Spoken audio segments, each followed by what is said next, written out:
नमस्कार दोस्तों ज्यादातर पेरेंट्स जब अपने बच्चे के लिए स्कूल का चुनाव करते हैं तो ये देखते हैं कि वहाँ अंग्रेजी नुमा माहौल कितना है, वहाँ पर पढ़ाई कैसे होती है, कितनी अच्छी पढ़ाई है। जब हम रिसर्च करते हैं और आसपास पूछते हैं तो यही बातें देखते हैं, वहाँ का करिकुलम कैसा है। लेकिन सबसे जरूरी बात जो हमें देखनी चाहिए किसी स्कूल में, उसे हम इग्नोर कर देते हैं। जानते हैं वो बात क्या है? स्कूल में खेल की गतिविधियां कितनी हैं, बच्चे को खेलने का कितना मौका मिलेगा। ये बात इसलिए जरूरी है क्योंकि हमने बच्चों की खेल की गतिविधियों को इतना सीमित कर दिया है, पढ़ाई का प्रेशर इतना बढ़ा दिया है कंपटीशन के चक्कर में, स्कूलों के द्वारा भी और माता पिता के द्वारा भी, कि खेल बच्चों से कहीं पीछे छूट गया है। खेल बच्चे की स्वाभाविक नैसर्गिकता है, यानी कि उसका नेचुरल हुनर है। खेलना बच्चे के लिए पढ़ाई से भी कहीं ज्यादा जरूरी है, उसके शारीरिक और मानसिक विकास के लिए। लेकिन हम सिर्फ एक पहलू देखते हैं कि स्कूल में पढ़ाई कितनी गजब की होती है, वहाँ के बच्चे टॉपर कितने निकलते हैं, और इसी कड़ी में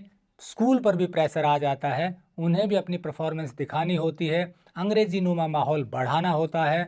बच्चों को इतना ज्यादा पढ़ाई में तल्लीन कर देते हैं कि खेल नाम की जो नैसर्गिक चीज है बच्चे से वो छूट जाती है। 10वीं क्लास और 11वीं 12वीं में तो हालत ये है, बच्चों की सारी एक्टिविटीज को रिस्ट्रिक्ट कर दिया जाता है, उन्हें बाकी सब चीजों से हटा दिया जाता है और बोला जाता है कि केवल और केवल पढ़ाई कीजिए। दूसरी तरफ बच्चा जब स्कूल से घर आता है तो वहां भी खेलने की सुविधा नहीं होती है। आप इसको ऐसे देखिए कि बड़े बड़े सेक्टर डेवलप होते हैं तो उन सेक्टर में ज्यादातर में खेल का ग्राउंड नहीं है, पार्क है लेकिन ग्राउंड नहीं है। पार्क किस लिए है? वहाँ के सिटीजन्स के लिए, घूमने के लिए, योग करने के लिए, लेकिन बच्चों के खेलने के लिए कोई मैदान उन सेक्टर में नहीं होता है। तो न बच्चे घर खेल पाते हैं और न बच्चे स्कूल में खेलते हैं। कुछ बच्चों को खेलने की सुविधा केवल स्पोर्ट्स सेंटर पर मिलती है, वो भी पैसा देकर वहाँ जग खेलना पड़ता है। जो माता पिता पास से पैसा दे सकते हैं या थोड़ा बहुत टाइम निकलवा देते हैं बच्चों से, वही उन एकेडमी में जा पाते हैं।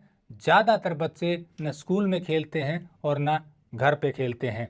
स्कूल में भी पढ़ाई का प्रेशर, घर आने पर फिर होमवर्क, उसके बाद फिर ट्यूशन, और उसके बाद टाइम इतना बचता ही नहीं कि बच्चा खेल पाए। इसके कारण बच्चे का जो शारीरिक विकास है वो प्रभावित हो रहा है। मेरी एक पीडियाट्रिशियन से बात हो रही थी, शिशु रोग विशेषज्ञ से। उनका कहना है कि बच्चों की इम्यूनिटी अब लगातार कमजोर हो रही है। इसके दो कारण हैं, एक तो बच्चा अब खेल नहीं रहा है, और दूसरा बच्चों को जो खाना खिलाया जा रहा है उसमें भी इतना न्यूट्रिशन नहीं है। उदाहरण के तौर पर जो हम बच्चों को दूध पिलाते हैं, जो पैकेट वाला दूध आता है, कई बार उस दूध में बहुत सारे केमिकल्स होते हैं, प्रिजर्वेटिव्स होते हैं, क्योंकि दूध को लंबे समय तक स्टोर करना बिना किसी प्रिजर्वेटिव के संभव नहीं होता। पास्चराइज करने के बाद भी 1-2 दिन ही दूध स्टोर रह पाता है अगर वो सही टेम्परेचर पर रहे, लेकिन कई बार तो दूध 1-1 सप्ताह तक खराब नहीं होता, तो उसमें कुछ प्रिजर्वेटिव मिलाने पड़ते हैं। दूसरी तरफ दूध का जो सोर्स है, यानी कि गाय और भैंस हैं, उनको भी एंटीबायोटिक्स ज़्यादा दिए जा रहे हैं। उन एंटीबायोटिक्स का असर दूध में आता है, और दूध हम बच्चों को पिलाते हैं तो उनकी सेहत पर असर पड़ता है। इसके अलावा बच्चे आजकल कुरकुरे, चिप्स, चाउमीन और प्रोसेस्ड आइटम ज़्यादा खा रहे हैं। सब्जी, फ्रूट्स, शुद्ध दूध, दही, लस्सी ये कम पीते हैं, तो इसके कारण उनमें न्यूट्रिशन की और डेफिशिएंसी हो जाती है। तो दो तरफ से दिक्कत है, एक तो हम उन्हें खाना इस तरह से नहीं दे पा रहे हैं, दूसरा हम उन्हें खेलने के लिए उचित माहौल भी नहीं दे पा रहे हैं। अब सवाल ये आता है कि करना क्या चाहिए? करना ये चाहिए कि स्कूल में जाकर पूछिए कि मेरे बच्चे को आप कितना खेलने का समय देंगे, कोई टीम में उसकी हिस्सेदारी होगी कि नहीं, किसी न किसी गेम में उसको ज़रूर डालिए। स्कूल पर भी ये प्रेशर बनाइए कि केवल पढ़ाई का नहीं, बच्चे को हमें स्ट्रांग बनाना है शारीरिक तौर पर, और शारीरिक मजबूती होगी तो मानसिक स्वास्थ्य भी बढ़ता है। मन और शरीर का आपस में तालमेल है, जब शरीर स्वस्थ नहीं होता तो मानसिक रूप से भी बच्चा इतना मजबूत नहीं रह पाता है। इसका उदाहरण आप देख रहे हैं कि बड़ी बड़ी आईटी कंपनी में काम करने वाले भी मानसिक रूप से इतने कमज़ोर हो जाते हैं परिस्थितियों के अनुरूप, यानी कि जब कोई प्रेशर आता है तो वो उसे झेल नहीं पाते और एक्सट्रीम स्टेप तक उठा लेते हैं, जैसा कुछ इंजीनियर के बारे में अभी आपने हाल ही में देखा, या और भी फील्ड में काम करने वाले। तो इस तरह से शारीरिक और मानसिक मजबूती सबसे पहले ज़रूरी है, पढ़ाई से भी ज़्यादा ज़रूरी है।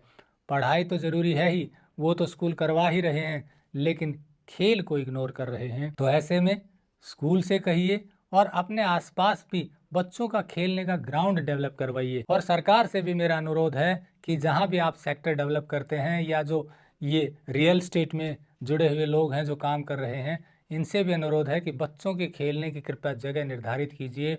आप सारा विकास कर देते हैं पर बच्चों को खेलने का ग्राउंड नहीं देते हैं। बड़े बड़े पार्क डेवलप कर देते हैं, बाकी सब चीज़ें हो जाती हैं, पर ऐसा मैदान जहाँ पर बच्चे अलग अलग खेल खेल सकें वो उन्हें नहीं मिल पाते हैं।